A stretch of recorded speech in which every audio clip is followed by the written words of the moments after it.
Webcam Jack here, coming to you live from an undisclosed location. Children, I am concerned, downright worried, even paranoid. I have dug deep into the very bowels of the mystery this summer, and all is not what it seems. You see, it all started when flashback sounds. You see, every month I get my hair cut from the very same barber as my brother, the evil Dr. Dice. What do you think? Look good? Does it look good? You like it? Do you like the hoodie too? It makes me look, more mysterious and paranoid and everything. Anyways, we go to the same barber. His name is Jim the Barber. In the harrowing world of Spy vs. Spy, the salon is the one neutral territory. Jim's chair and tiled floor is sacred ground. As the old saying goes, what happens in the barbershop stays in the barbershop.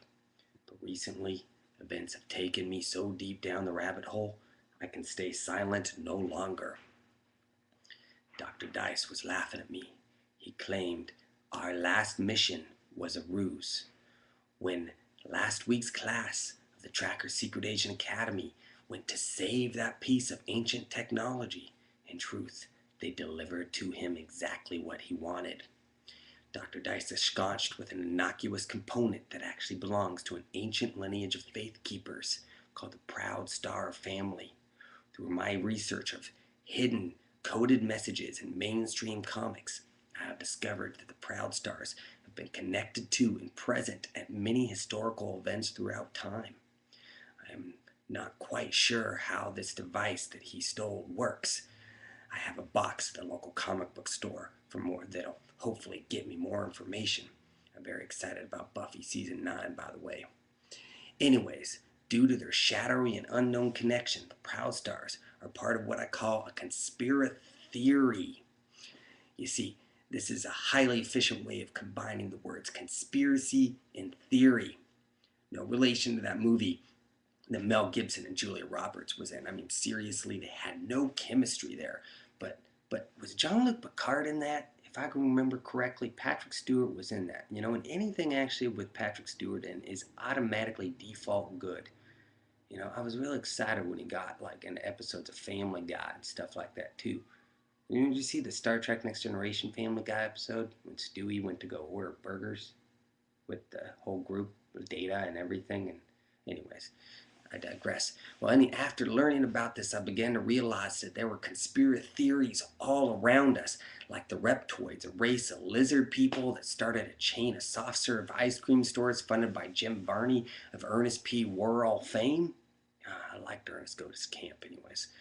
Or that billionaire named Mikas Cassadine who once tried to freeze the world in the 1980s only to be stopped by the power couple of Luke and Laura and the dashing Robert Scorpio, agent of the World Security Bureau. I tried to get into the World Security Bureau. They wouldn't hire me, by the way.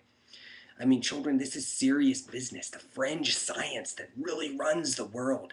I'm worried, though, that this all may lead to aliens. And I'm not talking about the warm, fuzzy aliens like the ones from the 13th planet in our solar system, which is all covered in gold because it has a molten internal core. It's heated by a molten internal core that needs to be replated every 1,000 years. Thus, this gold must be charged by the angry emotions of people drinking big gulps. And because of that, Glenn Beck sells gold to for his alien brethren online to people, and they're going to recover it later on, like around 2050 or something like that. I think the Mayan calendar says it. I'm not exactly sure what's going on with that, but it's not those same aliens. No, I'm talking about like the ones that abducted me, the likes of me. Yes, children.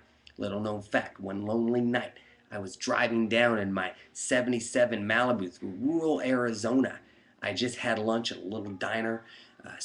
Alice served me some liquid diesel coffee. Alice is a fine woman, man, by the way, and that was some fine coffee. On a particularly long stretch of desert highway, I suddenly encountered a blinding light. I could not move. I even blacked out. Next thing I know, I was out of my car. There were several strange looking men standing over me. It's all blurry. It's hard to tell. And they injected my arm with something and took me on their spacecraft. On that spacecraft, I saw Chewbacca. He was wearing his medal. He actually got a medal this time. Anyways, from Star Wars, and Arco from the He-Man cartoon of the early 80s. There they did things to me, unspeakable things.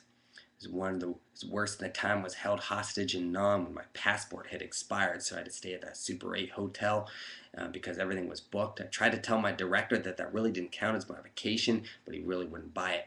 Later, I found myself in the hospital. The aliens staged a car crash, and they put me back by the car like I was thrown from the car or something. And my insurance company didn't agree with it though, and my darn rates went up anyways. Suffice to say, I don't like aliens. They're not covered by my driver's policy. No, no. Because of all this, I'm gonna have to go deeper underground. This may be my last transmission to you. I leave you in the capable hands of Agent Rock, Agent Lolly, and Agent Proudstar. Proudstar? Wait a minute. Why is that familiar? Oh,